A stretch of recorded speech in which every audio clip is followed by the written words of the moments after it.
Okay, children. So regarding the lesson, so whichever you have, okay, that objectives are left out. That objectives, okay, that you will be. Yes, very good, very good.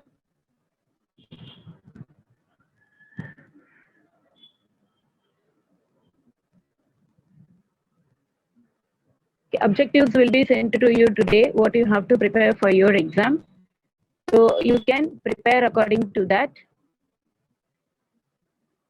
Ma'am, is my voice breaking? No, ma'am, it's clear.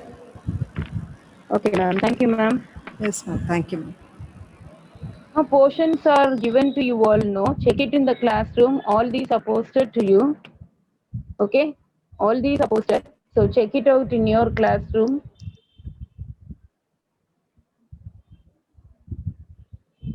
Fine, children. So regarding that we will discuss about it in the next class. Today we are going to start a new lesson because we have to complete the lesson also side by side. So at the time of examination, revision will be a clear revision will be given to you. So prior to that, I will tell you what are those things you have to keep it ready. If you have got all your materials, anyhow, this week you will be getting all your notebooks, I think. So as soon as you get your material, I will tell you what are the things. Yes, portions are already sent. You can check it. So I will tell you how you have to maintain your classwork, how you have to write your classwork. After you get your note and come, I will tell you. Fine. So we need not discuss about that. Anyhow, you have to get ready with that materials, what you have to prepare for your cycle test, because last minute you cannot sit and write. Either you take the Xerox copy of it, or you write and keep it, or as soon as you get the books, you can mark it in the book and keep that. You can do that first. Afterwards, you can sit and write your classwork. The time will not be enough. Fine, children. So today we will be starting with the new class, the history lesson, second lesson, because already we have seen the first lesson. Hope you remember that. How, when, and where. So we have learnt about it. All the sources we have learnt: literary sources, archaeological sources, the records of the European companies. Do you remember that? What we have learnt in the first lesson? Okay, fine. Yes. So now today we will be starting the new lesson, the establishment of the British power in India.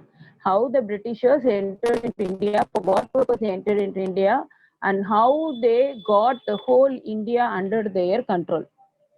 Yes. Yes, so that's what we are going to do it today. So some of the stories you would have heard it already. Some of the stories you would have heard it already. So added to that, we will learn that in detail. Okay, you know very well that the Britishers came to India, they occupied some places, and they got the India under their control. That's what you know. After that, in 1947, we got the independence. So nearly they ruled our country for about 200 years. This is the basic information we all know. So in between that, what are the battles happened? Okay, and what is the end of that battle? What was the result of that battle? And after that, what were the steps taken by the Britishers? So all this we will be learning in this lesson. Fine, children.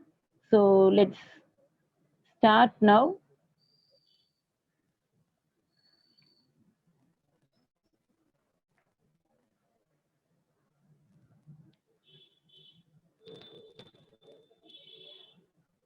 So here we have arrival and expansion of the British power in India. So the first flag is the Britishers. Second one, India. I hope that you know this. Next one.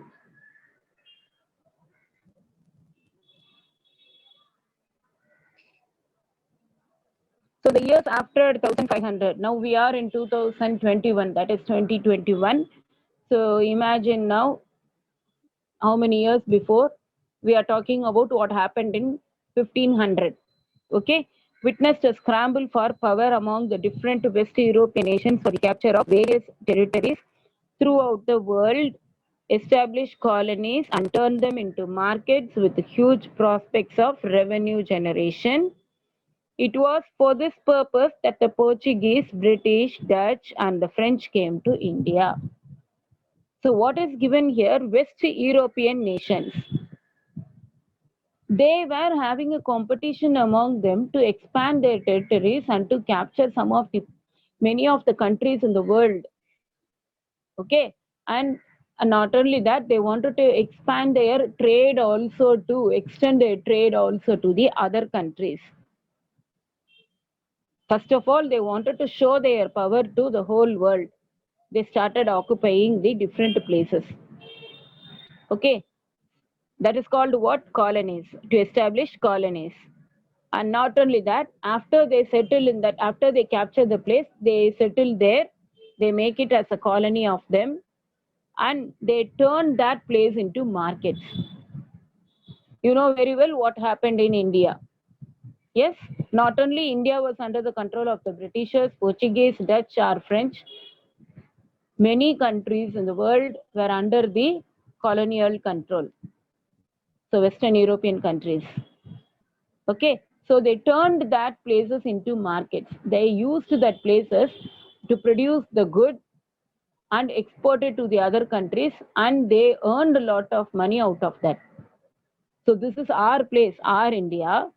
They came to India just to get some resources, or after finding out that India has a lot of resources, they wanted to take out all that resources. They enter into India, captured the places, and they started their companies, factories in India. Through that, they used the Indian raw materials, they used the Indian land. Okay, they used the Indian laborers, they produced the goods, and they exported to the other countries, earned a lot of money out of that. Okay, so this is how they expanded their colonies. Not only that, you can see here, with the same purpose, Portuguese, British, Dutch, and the French also came to India. So this is the introduction. Who are the people who came to India? Let us see about them. So these were called East India companies. All these companies were called East India Company. Yes. So in 1600, so little blurred the slide. So please adjust. So in 1600, English East India Company started. In 1602, Dutch East India Company started in India. 1628, Portuguese East India Company. 1664, French East India Company was started in India. So it started from 1600. Okay, 1600, English East India Company. 1602, Dutch East India Company. Then 1628, Portuguese East India Company. 1664, French East India Company. Okay, all these belong to East India. See, you can see here the European countries. So that is why it is called as East India Company. And you have heard about the word called Carnatic Wars, but you may not know what is Carnatic War. In the 18th century, okay, the 18th century means what are the years? 1700. Okay, 1700, 1701 to 1799, all these years were called 18th century. Yes, so at that time, between that period, between that 100 years, three wars were fought between the French and the Britishers. It's nothing. Simple way I will tell you, in a simple word I will tell you.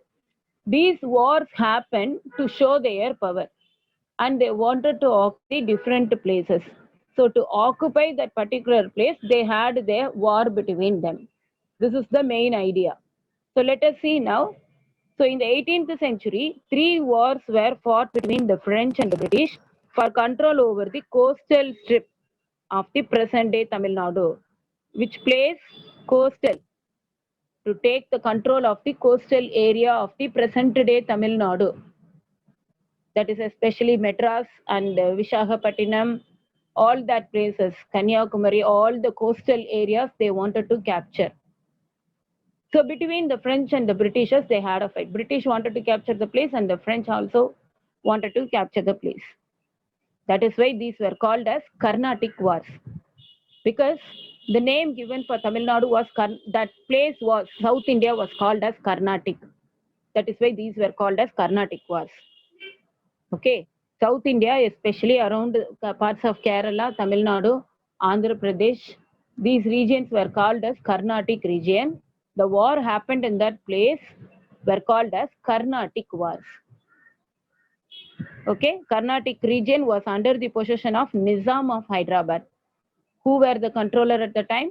Nizam of Hyderabad. So these wars, Carnatic wars, happened in the 18th century. 3 Carnatic wars happened. First Carnatic war, second Carnatic war, third Carnatic war between the French and the British in order to capture the coastal regions of present-day Tamil Nadu. So this is the idea. Let us see the next one.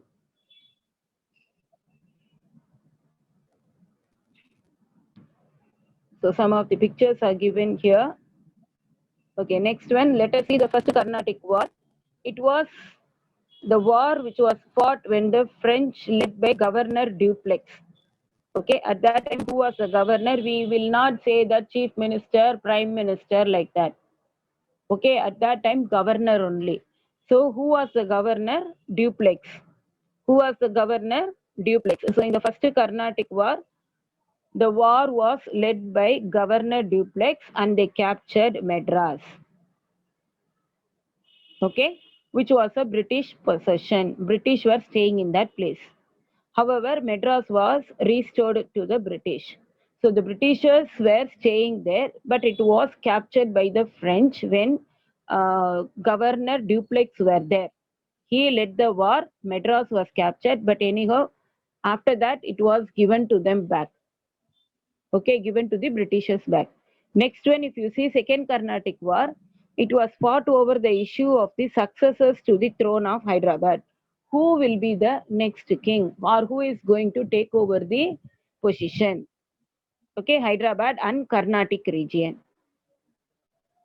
Yes, so the Second Carnatic War was fought over the issue of the successors to the throne of Hyderabad and Carnatic.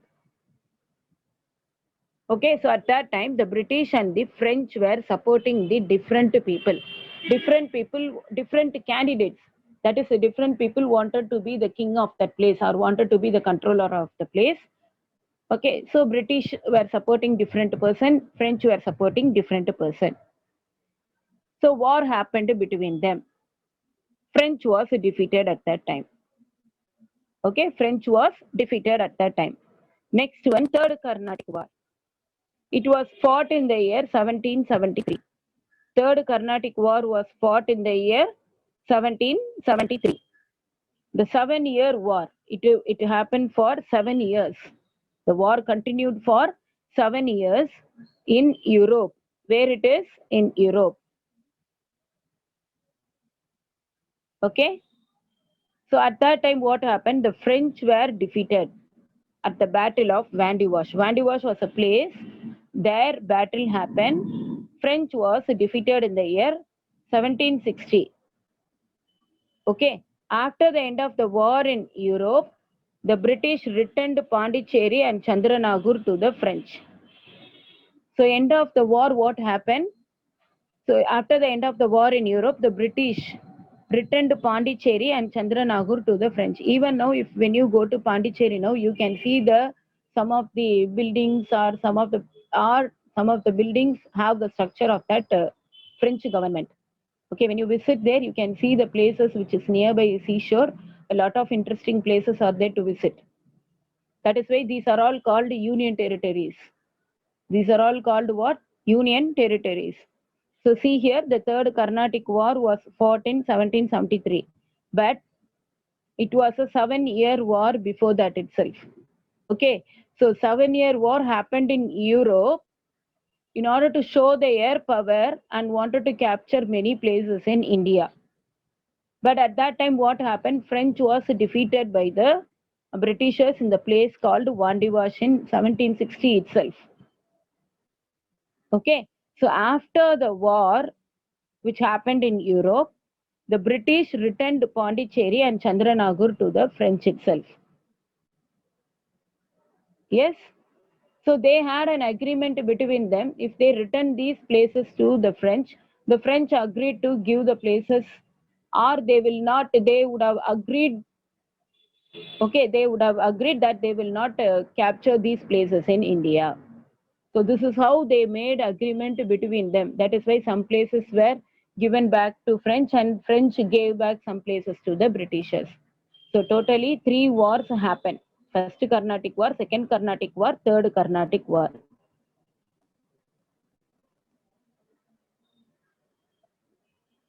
So let us see the next battle, which is called as Battle of Plassey. Yes, which happened between 1744 to 1763. Which happened between 1744 to 1763.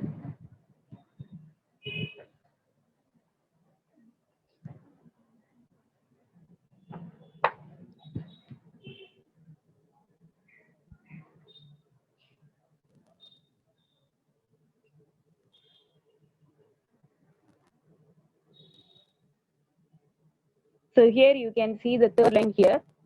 This battle established the company rule in Bengal, which expanded over much of India. Much of India means almost most of the places were under their control. They expanded over much of India for the next 100 years. Okay, so the battle established the company rule in Bengal. Where? Bengal. Okay, so this expanded over much of India for the next 100 years. And this battle took place in Plassey on the banks of the Bhagirathi River, about 150 kilometers north of Calcutta, okay, and south of Murshidabad, the capital of Bengal at the time. Then the capital of Bengal. Then the belligerents were, that is the persons who involved in the war were Sirajuddaula, the last independent Nawab of Bengal, and the British East India Company. Sirajuddaula was the last eminent ruler. After that also some rulers were there, but all these rulers were made as puppet rulers by the Britishers. Puppet rulers mean just for the sake of a ruler for that place. But the control was totally under the control of the Britishers. So Sirajuddaula, the Nawab of Bengal. This was a war between Sirajuddaula, the Nawab of Bengal, and the British East India Company. The British East India Company. This war took place in the place called Plassey, and that is why it is called Battle of Plassey. Then after that, Mughal Empire we will see now. In 1526, Babur, a descendant of Timur.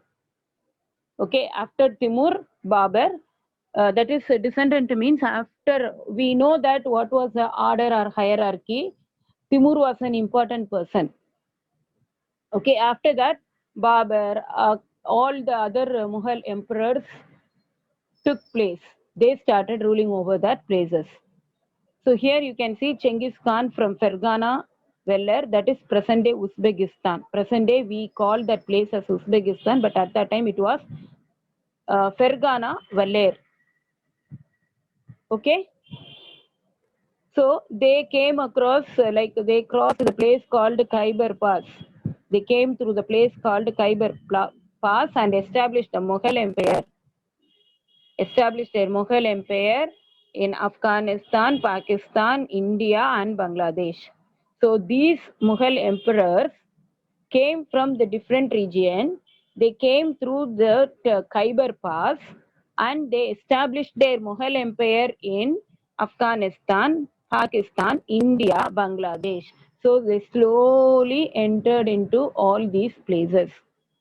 From the western side, they came towards the eastern side and occupied most of the places.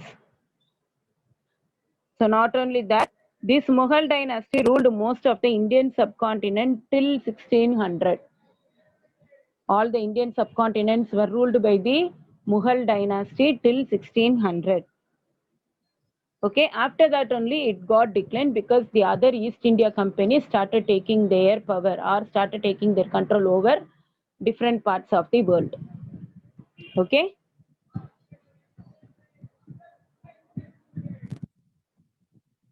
So some family tree is given who was there after first Babur, then Humayun in the Mughal dynasty, then Akbar, then Jahangir, then Shah Jahan, Then Aurangzeb. Okay, with Aurangzeb, the decline of the Mughal Empire started.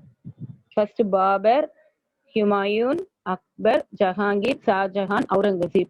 These were the powerful rulers of the Mughal dynasty. After Aurangzeb, the same way, the rulers were there, but the rulers were like puppets in the hands of the Britishers. Okay, children? So, for your better understanding and for your clear understanding, I am telling you in a simple way. So, what happened? When the Mughal Empire began to lose its power, religious conflict occurred in many places between the Muslims and Hindus. Between the Muslims and Hindus, which resulted in the dividing of the empire into Hindu Empire and Muslim Empire. In the northwest, when we see northwest means that Afghanistan, Pakistan side, lot of Muslims were living. Okay, and even the northeastern side, that is mainly Bangladesh. And some of the villages, they were mixed. So these Muslim people were a lot in number on northwestern side and also on the northeastern side of India.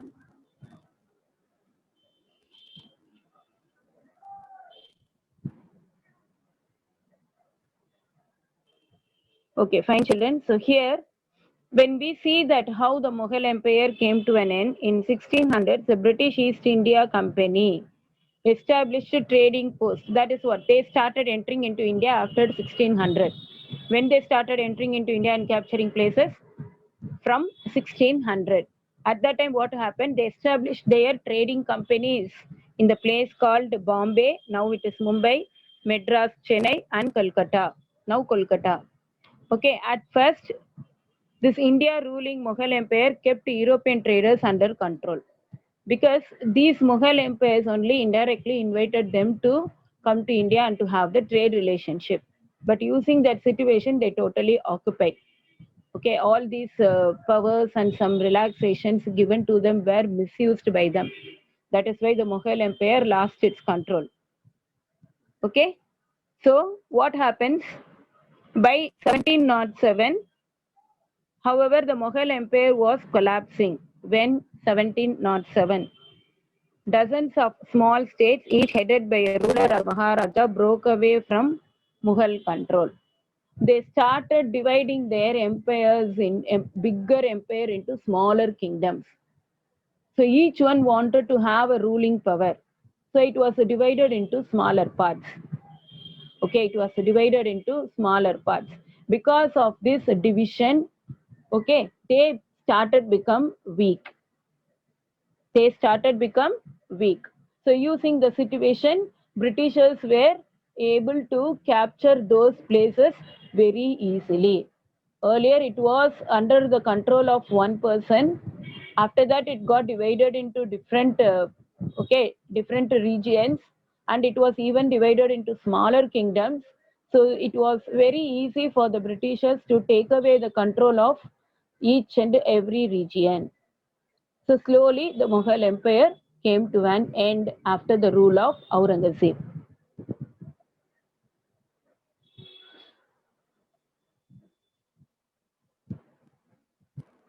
So this period you should know, just for your information.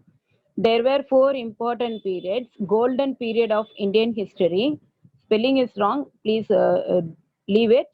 500 BC to 800 AD, it was called as the golden period of Indian history.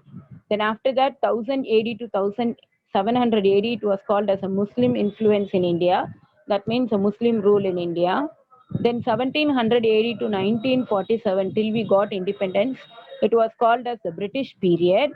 Then from that day, from 1947, after we got independence until date, it is called as modern India. It is called as modern India. 500 to 800 BC only were considered as the golden period. Okay, golden period. 100,000 to 1700 Muslim period. Then British period. Then modern period. Okay.